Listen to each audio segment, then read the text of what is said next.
Hello বন্ধুরা, আজকে আমি কাঁঠালের বীজ বা দানা বেটে ভাপানোর একটা রেসিপি তোমাদের সঙ্গে শেয়ার করছি। এটা খেতে এতটাই সুস্বাদু হয়, এর সঙ্গে আর অন্য কিছুই লাগবে না। তোমরা দেখতে থাকো আমি কিভাবে এটা তৈরি করেছিলাম। এর জন্য কাঁঠালের বীজগুলোকে বাজার থেকে কিছুটা কিনে নিয়ে এসেছিলাম, কিছুটা আমাদের পাশে এক আত্মীয় দিয়েছিলেন। আসলে আমাদের বাড়িতে কাঁঠাল অতটা কেউ পছন্দ করে না, জন্য কাঁঠাল খুব একটা আনা হয় না। তো এই বীজগুলোকে ধুয়ে নিয়ে দুদিন আমি একটু শুকিয়ে নিয়েছিলাম। সে ঘরে ফ্যানের নিচে শুকালেও হবে বা রোদে দিয়ে শুকালেও হবে। তারপরে যখন চামড়া খোসাটা একটু ফেটে আসবে, সেই সময় বুঝতে হবে যে বীজটা মোটামুটি এখন কেটে নিয়ে যাবে। এভাবে ছুরি দিয়ে দুভাগ করে কেটে নিয়ে এই বীজগুলোকে বের করে নিয়েছিলাম। তারপরে এরকমভাবে বীজগুলোকে একটু ধুয়ে নিয়ে প্রেসার কুকারে 2-3টে সিটি দিয়ে একটু নরম করে নিতে হবে। এর সঙ্গে আমি এই প্রেসার কুকারে দিয়ে জল দিয়ে দিলাম কিছুটা সেদ্ধ হওয়ার জন্য।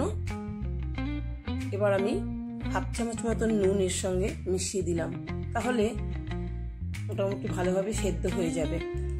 এই কাঁঠালের বীজ খেতে এত অপূর্ব হয়, সে যেভাবেই খাওয়া হোক না কেন খুবই ভালো লাগে আমাদের খেতে। এর জন্য আমি বীজটা সেদ্ধ করে নিয়েছি, আর এখানে সাদা সর্ষে, কালো সর্ষে নিয়েছি, আর পোস্ত আর কাঁচা লঙ্কা নিয়ে নিয়েছি। এগুলোকে সব একসঙ্গে আমি বেটে নিয়েছি। কাঁঠালের বীজটা আগে বেটে নিয়ে পেস্ট করে নিয়েছিলাম।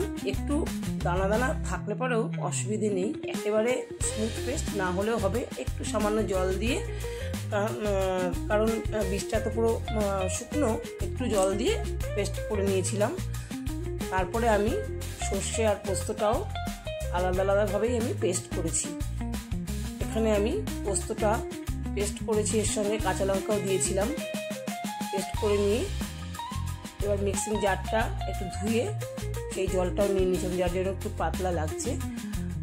এবার আমি এটা কাঁঠালের বীজ বাটার সঙ্গে খুব ভালোভাবে মিশিয়ে নিয়েছিলাম।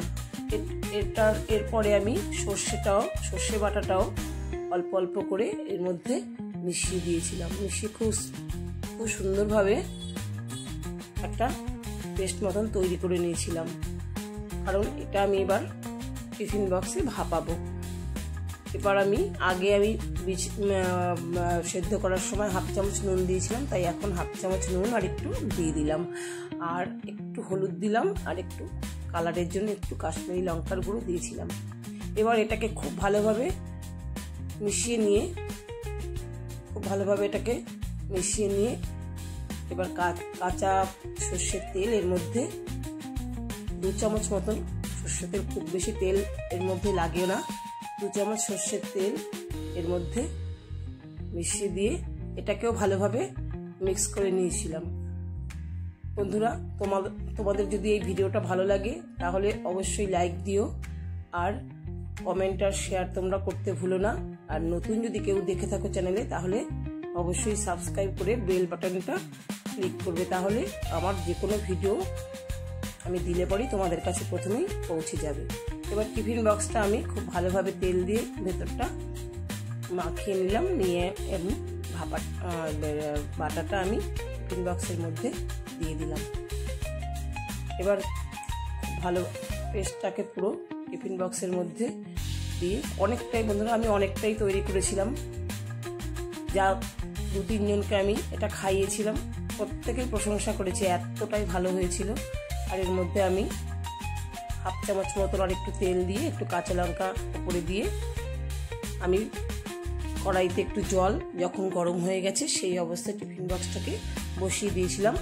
এবার 10 মিনিট মতন আমি যখন এটা উতলে গিয়েছিল জলটা, তখন দিয়েছিলাম। দেওয়ার পরে যখন কিছুক্ষণ পরে গ্যাসটা কমিয়ে দিয়েছিলাম, কমানো অবস্থায় 10 মিনিট মতন এটা হয়েছিল।